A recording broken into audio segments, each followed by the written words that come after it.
Picture this. A dimly lit hall in Moscow, the air thick with tension. Beth Harmon, the lone woman in a sea of men, sits across from her opponent. The world watches, but the real battle isn't on the board.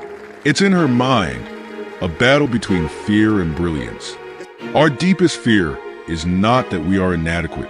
Our deepest fear is that we are powerful beyond measure. It is our light, not our darkness, that most frightens us. We ask ourselves, who am I to be brilliant, gorgeous, talented, fabulous? Actually, who are you not to be? Beth's story begins in the most unassuming of places, an orphanage. After losing her mother, who was mentally unstable, in a tragic car accident, and being rejected by her father, Beth is left alone in the world. It's just a problem I gotta solve. What problem? What'd I do with you? Mama? Close your eyes.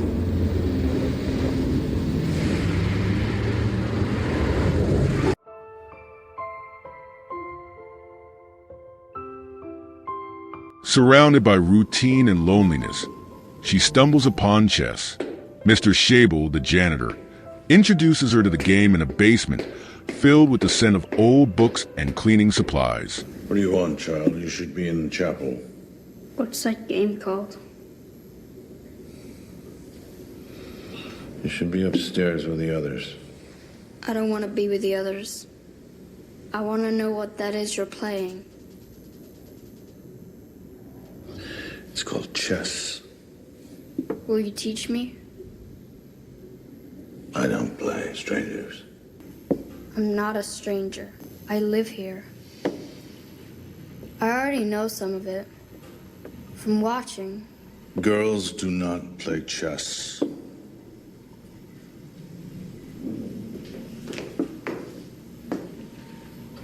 That one moves up and down, or back and forth, all the way if there's space to move in. But that one can only go up. Chess becomes her escape. But the orphanage isn't just where Beth learns chess. It's also where she's introduced to something more destructive: tranquilizers. These pills, meant to keep the children docile, become a crutch for Beth. Even as her chess skills soar, so does her dependence on substances. The very thing that makes her feel in control also begins to control her. Mr. Shable not only teaches Beth the fundamentals of the game with patience and precision, he recognizes Beth's extraordinary potential early on. Play.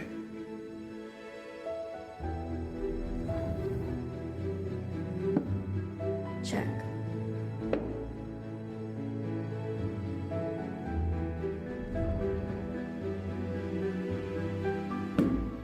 Mate.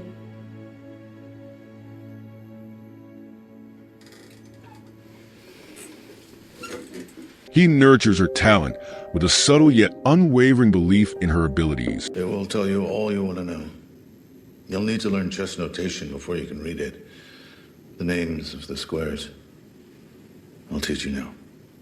Am I good enough now? How old are you? 9. 9 years old. I'll be 10 in November. To tell you the truth of it, child, you're astounding. When Beth's hunger for more challenges grows, Mr. Shable goes out of his way to secure her entry into her first chess tournament, even paying the entry fee from his modest earnings.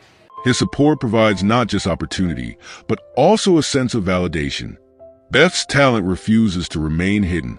After years of honing her skills in the basement of an orphanage, she's adopted by a couple who unknowingly give her the freedom to chase her passion. It's during this time that Beth's rise begins. Do you have a clock? No. We have a clock sharing system. If your opponent doesn't have one, come back to the desk and we'll loan you one.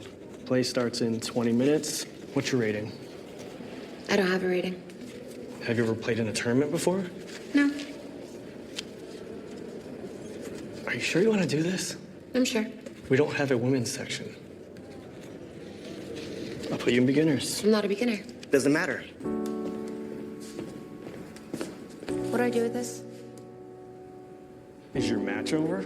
Yes, I won. That was fast. What do I do with this? Circle your name and drop it in the basket.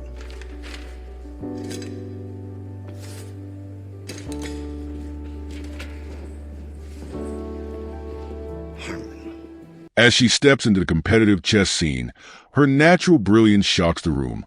She doesn't just play to win. She aims to be the best, each match a display of her genius.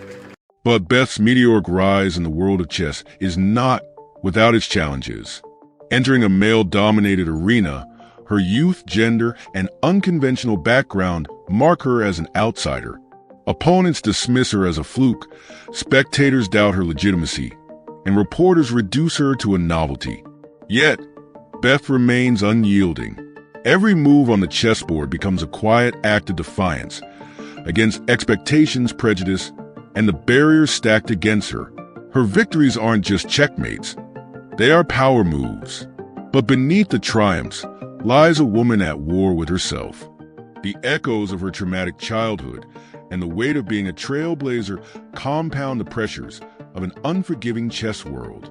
Her dependence on tranquilizers deepens, fueled by the intense scrutiny of fans, critics, and competitors who project their hopes and doubts onto her every move. Encouraged by her adoptive mother, Beth enters international competitions, where she first encounters Borgov, the reigning world champion. His mastery overwhelms her, and their first match leaves Beth both in awe and defeated. For the first time, she tastes the bitter sting of loss and realizes the chasm between them. As she processes this setback, tragedy strikes. Her adoptive mother and cheerleader passes away, leaving Beth isolated. Can't you even look at me? You adopted me. Can't you talk to me? Alma. Alma wanted a child. You signed the papers. You took on a responsibility. Alma wanted to adopt you, not me.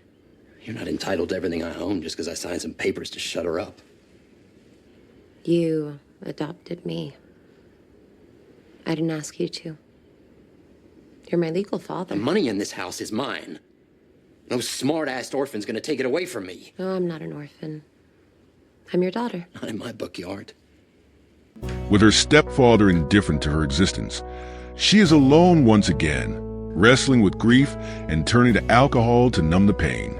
Instead of addressing her traumas, Beth buries herself in chess, finding solace in its structured world. At the U.S. Championship, she faces Benny Watts, the reigning U.S. champion. After a series of failed friendly matches, she finally defeats him in the tournament, earning a spot in the World Championship. Yet, despite her achievements, Beth is paralyzed by fear. Borgov had previously dismantled her confidence, and she doubts her ability to win. It's Benny who reminds her of her potential, assuring her that if anyone could defeat Borgov, it's her. Beth, Borgov made me look like a fool. that's because you weren't ready. I don't even know if I'm good enough. You're the best there is. You beat me.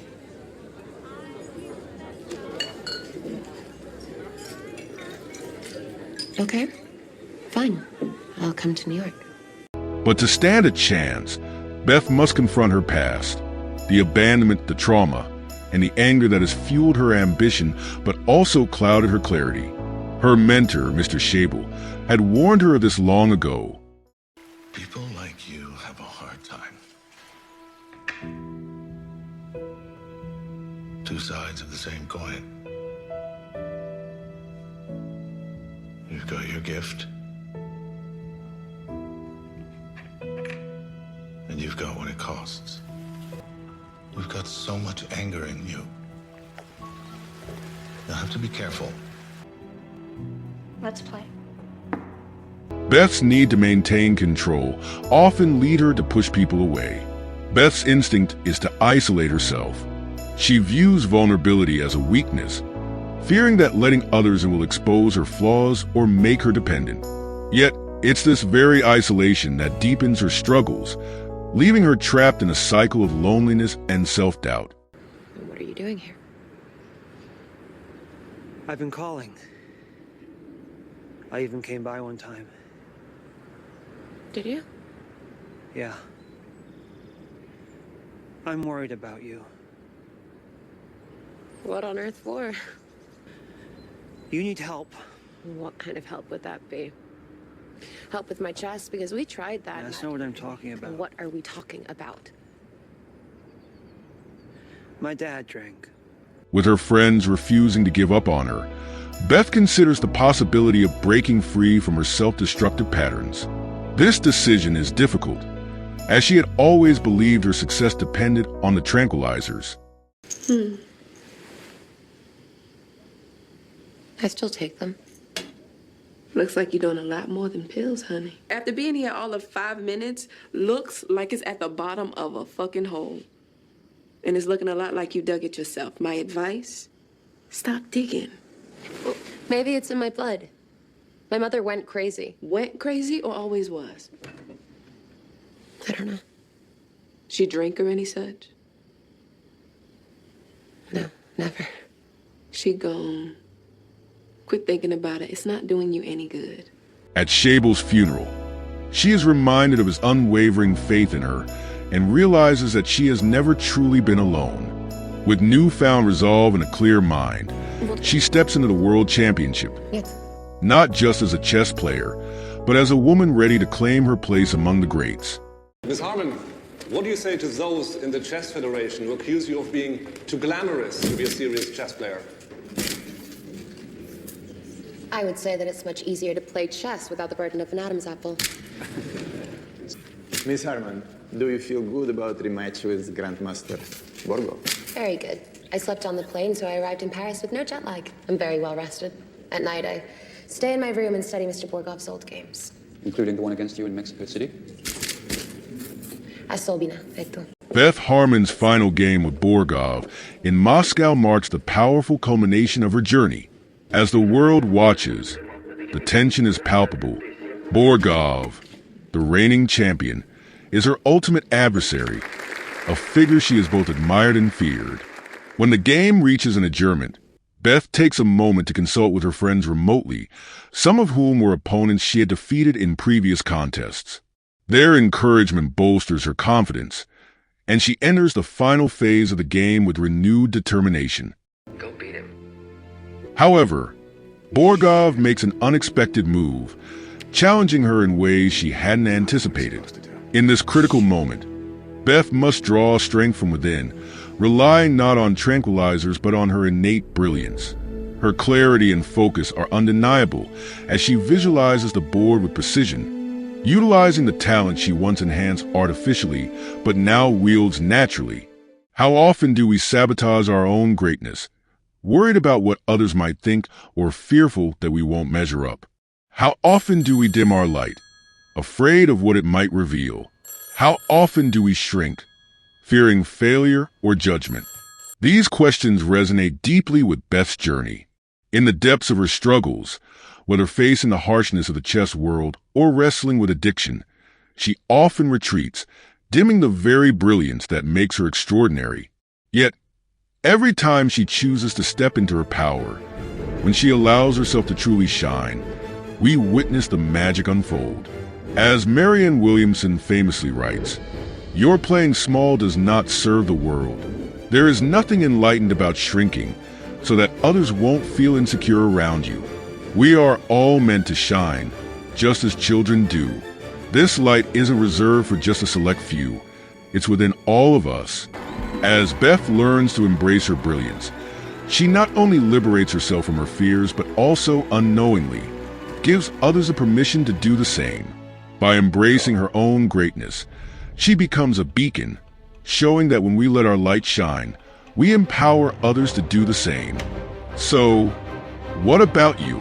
What would happen if you stopped fearing your potential and started embracing it? What if you allowed yourself to be brilliant, talented, and unapologetically yourself? Beth Harmon's story isn't just about chess. It's a call to action. The question isn't what's holding you back. The question is, what will you do today to let your light shine? What step will you take today to own your brilliance? It's your game.